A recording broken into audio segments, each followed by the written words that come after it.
I want to talk to you about one of the things you talked about the political dimensions that Mark suggested around her wealth.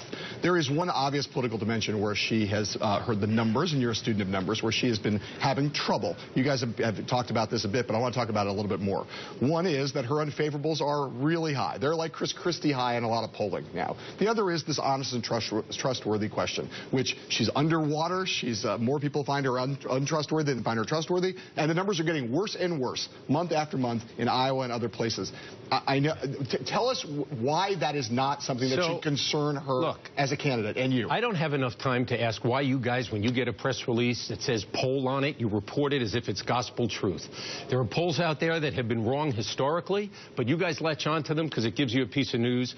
The poll in Colorado or Iowa that you referred to the other day, do you know that poll, you ought to ask Governor Beaupre in Colorado how he feels about that poll, because they were wrong in that state before.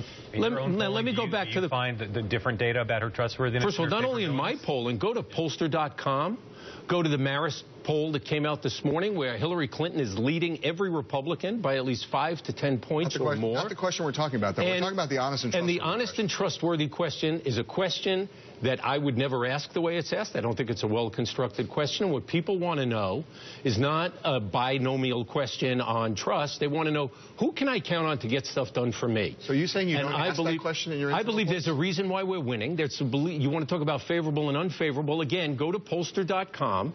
Please go look. She's -4. Every Republican is the closest one to her is at -3. Jeb Bush is -14 underwater. And here's another thing.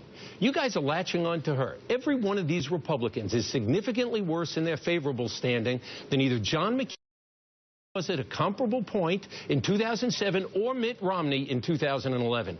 You guys ought to be asking them, why do they spend their time swimming underwater compared to their predecessors as opposed to anybody else? Just let me ask you this question. Do you guys try to measure her honest and trustworthiness with people in the data, in the polling that you do? We actually have. I'm pretty confident in my polling, John and Mark. I think you guys know I've got a pretty good track record on it.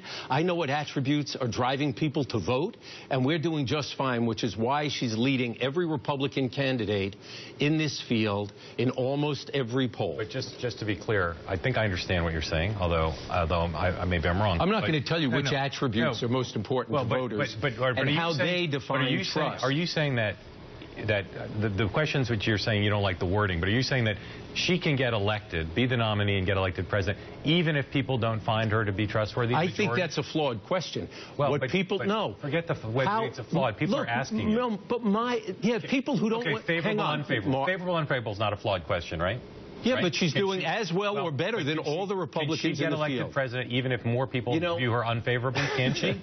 She will be favorable and above water when she's elected president. And by the way, and if she's not, and by the way, I went back and forth with you guys in 2011. Nate Silver, is Obama toast? Obama can't win. Unemployment's this high. Right track, wrong track is here. Nate Silver on that.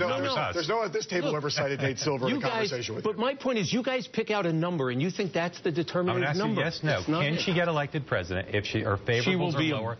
But if favorable numbers will be higher and she will get elected president. Can she get elected, yes or no? I think people right now at 50-50 can get elected. Barack Obama's favorables were 50-50, and he won 330 electoral votes. What if she's underwater and favorable, unfavorable? If more people look at her unfavorable, can't she get elected if more people look at her unfavorable than favorable? I have no idea. Okay. Okay. Let's get to this last.